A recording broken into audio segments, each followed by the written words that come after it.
खून की प्यास पार्ट 1।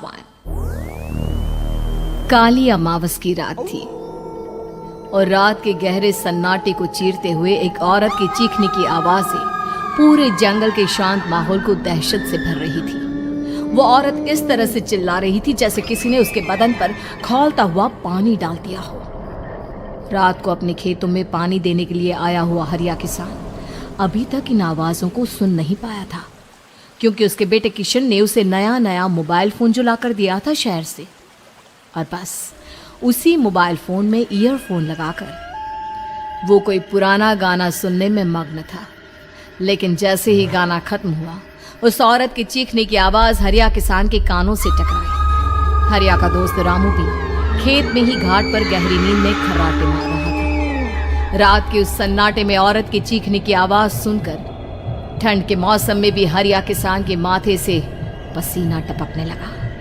रामू, अरे ओ रामू, अरे जल्दी उठ, क्या खर्राटे मारकर सो रहा है? अरे इतनी रात को ये जंगल में कौन औरत चीख रही है? पूरी तरह से चीख रही है। अरे क्या हुआ? क्या हुआ? कौन है? अरे भूत आ गया क्या? चोर आ गया क्या? अरे न चोर आया है न भूत आया है। मैं ये कह रहा हूँ कि क्या तूने इस औरत के चीखने की आवाज सुनाई देती है कि नहीं? अरे कौन सी औरत? अरे हाँ, ये आवाजें तू पहले नहीं बता सकता था? पता नहीं कौन चुड़ैल जंगल में नाच रही है। हम घर चले जाते हैं। देखता नहीं, मैंने तो कानों में ये लगा रखा था। वो किशन ने लाके दिया ना शहर से, गाने सुन रहा था मैं। अरे लेकिन भाई, मुझे बहुत डर लग रहा है। क्या करे? अरे करना क्या है? भागो यहाँ से। भगवान जाने कौन है और क्यों इतना चीख रही है। और उस औरत के चीखने की आवाजें और ज्यादा तेज होने लगी है। हरिया और रामू के पैर डर के मारे कांप रहे थे। डर की वजह से ना वो वहां पर रुक पा रहे थे और ना ही अपनी जगह से आगे बढ़ पा रहे थे। तभी अचानक से सन्नाटा छा गया। सही मौका है, हमें यहाँ से निकल लेना चाहिए भैया।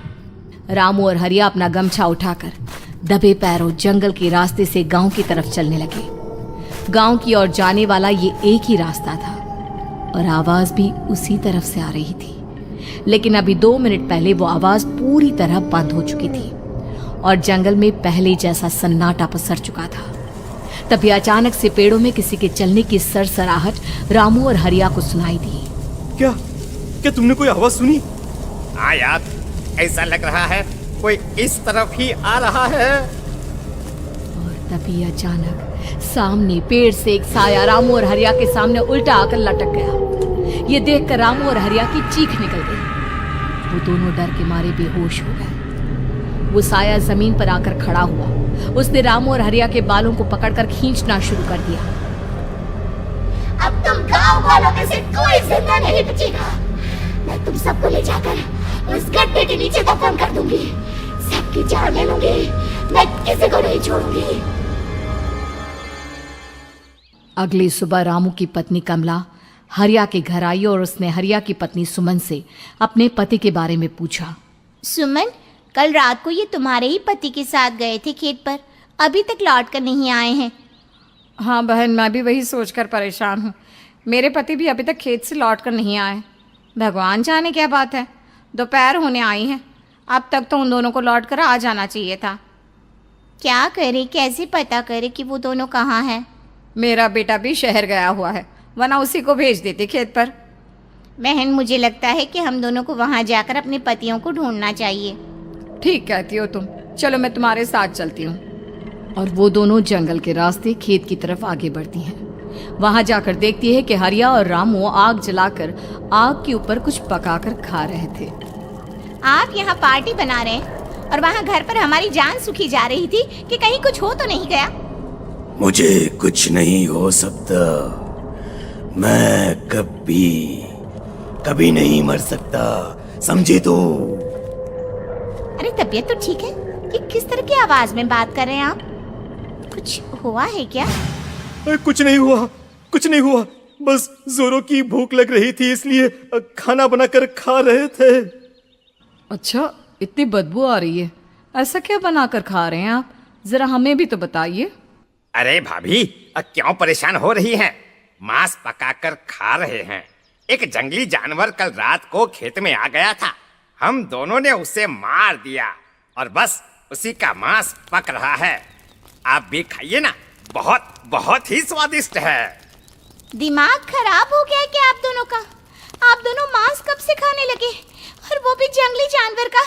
चलिए अभी कभी घर चलिए। चलेंगे चलेंगे, लेकिन पहले ये मांस तो खत्म कर ले। कुछ देर बाद रामू और हरिया कमला और सुमन के पीछे पीछे गांव की तरफ चल देते हैं। रामू और हरिया की आंखें पहले जैसी नहीं रही थी, उनमें कुछ बदल गया था। रामू अपनी पत्नी कमला के साथ घर चला जाता है और हरिया अपने घर आ जाता है। देखिए, आपने जो कुछ भी किया मैं उसके लिए आपको माफ कर देती हूँ, लेकिन आज के बाद ये रामू के साथ जाकर मांस पकाकर खाया ना, तो इस घर में घुसने नहीं दूंगी आपको। अरे दिमाग मत खराब करो, मैं वहां खाट पर लेटकर गाने सुन रहा हूँ, मुझे परेशान मत करना आप। इतना तमाशा खड़ा कर दिया, दोपहर तक घर लौटकर नहीं आए और अब गाने सुनने। लेकिन हरिया घर के बाहर आंगन में जाकर चुपचाप लेट गया और गाने सुनने लगा। गाने सुनते सुनते हरिया को नींद आ गई। सुमन ने उसके कान से ईयर प्लग हटाया और अपने आप से कहा, जरा मैं भी तो सुनकर देखूं, ऐसे कौन से गाने सुनते हैं। उधर मोबाइल में एक अजीब सा गाना बजने लगा।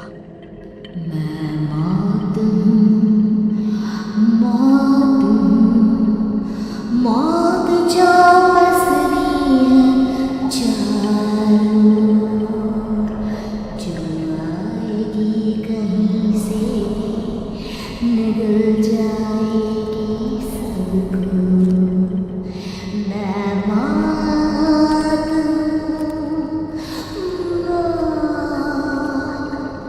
अब मैं छोड़ूंगी नहीं किसी को।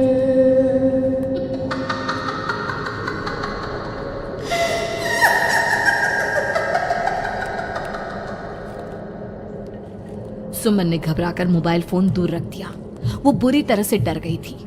तभी अचानक हरिया अपनी नींद से जागा और गर्दन टेढ़ी करते हुए सुमन के पास आया। क्या क्या कर रही थी? गाने सुन रही थी? वो ये कैसा गाना सुन रहे थे तुम मोबाइल के अंदर? मौत है, मौत। अरे ये सारी बातें छोड़ो और ये बताओ, आज शाम को तुम मेरे साथ खेत चलोगी? लेकिन क्यों?